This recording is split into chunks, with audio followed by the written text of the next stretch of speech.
Hey there, the weather might be cold outside, so let's stay in and make these cozy mitten cookies. Let's start off with this embossed knit pattern. So grab your royal icing and outline and fill in your cookie. My royal icing here is actually a little bit thicker. It's more about a 20 to 25-second consistency, which is actually really helpful when you're doing an embossed pattern because then it won't overflow the edges quite so much when you press down the parchment paper. And there's no need to flood the whole thing, so just put in a good amount of icing, and then I'm just using a dampened paintbrush here that I've wiped off all of the excess water to move the icing around to the edges. It doesn't need to be smooth, we just need it to cover the cookie.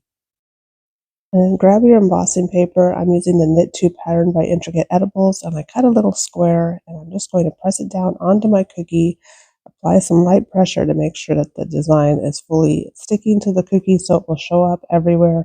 And then I'm going to set this cookie aside to dry completely, and I'm actually going to set it upside down to dry.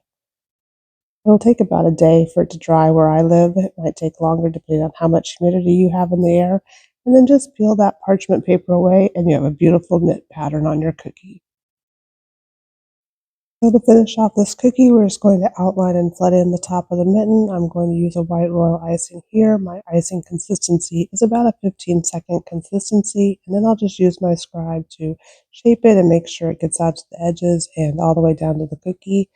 And then we'll just add a little heart right here at the top, and then this cookie will be done. And to make my heart, I just made 2 dots. I'm just going to drag them together in a point at the bottom. And that's it for this one. Grab your next one, and we're going to outline and flood it in with a green royal icing, and we're going to do a wet on wet pattern for this cookie. Outline your cookie, you just want to touch down, lift up your piping bag so that you can watch the line of icing where it's falling and stay as close to the edge as you can while you go around and finish that outline. And then you just want to flood it in. My icing here is about a 15-second consistency.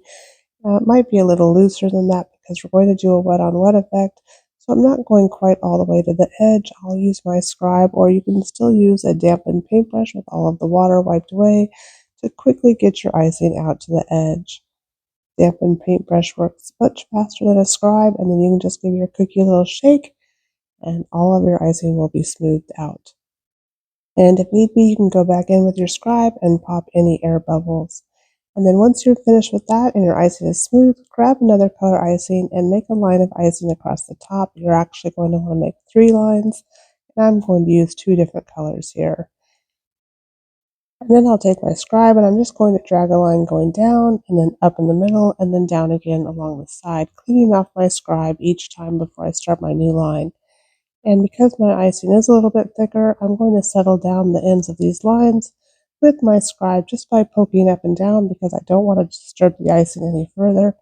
And when it dries completely into a solid surface like you see here. And I did set this cookie aside to dry, and now I'm coming back in and adding the top to my cookie. I'm just going to make it pink and then I'll let that dry as well. But before I set it aside to dry, I am going to add 2 little balls that I'll attach with a string later. And because these little balls have a tendency to crater, I am going to use my scribe to kind of poke up and down on them and make sure that there's no air bubbles. And then I'll set it aside to dry for about 10 minutes. And my icing has crusted over, so I'm going to come back in now with my white icing and just make 2 little strings up to the top. And then I'm going to make a little bow at the top to tie it all together. My bow icing is stiffer. It's more of a 25-second consistency or a detail consistency, and I do have a tip on this bag because I'm using it for several different things. And then this cookie is done. I love that wet on wet striped look. What do you think? And then grabbing your next cookie, we're going to outline and flood it in red, just like we did before. So we'll kind of zip through this. And this is going to be another wet on wet cookie, so my icing consistency is about a 12 to 15-second consistency. And then I'm immediately going to grab my white icing and make some little dots right into this red icing. Just going to stick my bag right in there. My white icing is also about a 12 to 15-second consistency. I'm just making kind of a snow pattern here. There's no rhyme or reason to these little dots. Just making dots of varying sizes. And then I set my cookie aside to dry. It's actually dried completely, and I'm just going to make a little Christmas tree here on the bottom of this one using my green royal icing, which is about a 25-second or detail consistency. And then like we did on the other ones, I'm just going to outline and flood in the top of the mitten. Use my scribe to shape it and pop any air bubbles, and then let's put some sprinkles on the top. So I'm going to use some white sanding sugar and just carefully cover the top of the mitten. I don't want any sprinkles in the tree, although that would be okay. And then this cookie is also finished. Let's go ahead and do the same thing with this one. It's another wet on wet cookie. So just outline and flood it in, and I'm going to speed through this again because you've seen it multiple times now.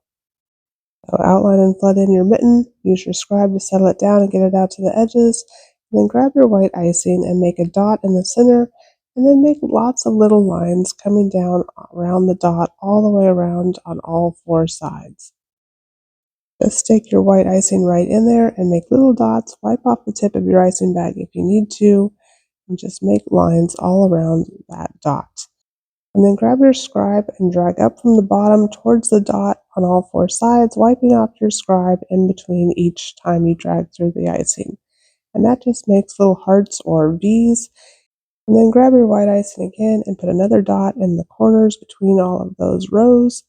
And then we're going to drag those out into a point towards the center again, wiping off your scribe each time in between. And then our dot in the center has gotten a little disturbed, so let's do that again. And then set the cookie aside to dry. I let mine dry completely, and now I'm just flooding in the top of the mitten here. And then this cookie is finished. I really love that wet on wet look. It really adds a nice touch.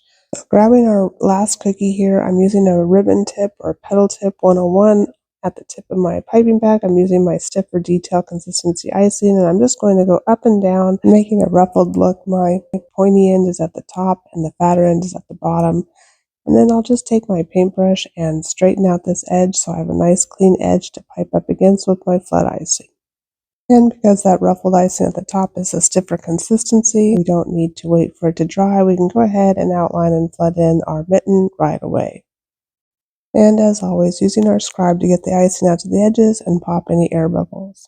And then you want to set your cookie aside to dry. I let mine dry completely, and now I'm coming back in with my stiffer detailed consistency royal icing and a number 1 size tip, and I'm just going to make little lines here going down the cookie.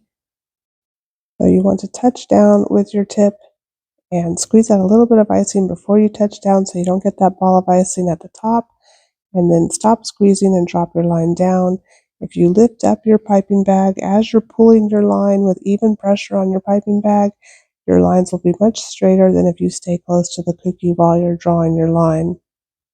Stop and wipe off your tip as you need to in between lines, and then when you're finished, you can take a dampened paintbrush and just tap any of those ends down that overhang the edge if you need to. You could also use a toothpick or a scribe, but the paintbrush works really well. And then grabbing my detail consistency icing again, I still have the number 1 tip. I'm just going to pipe out a little ball, stop squeezing, drag it to a point in the center, and basically make little hearts going down the cookie in between those lines that we piped earlier. And I'll stop and wipe off my tip if I need to. And then I'll pipe a ball, stop squeezing, drag it down, pipe a ball, stop squeezing, drag it down, and just continue all the way down until I get to the bottom of this row.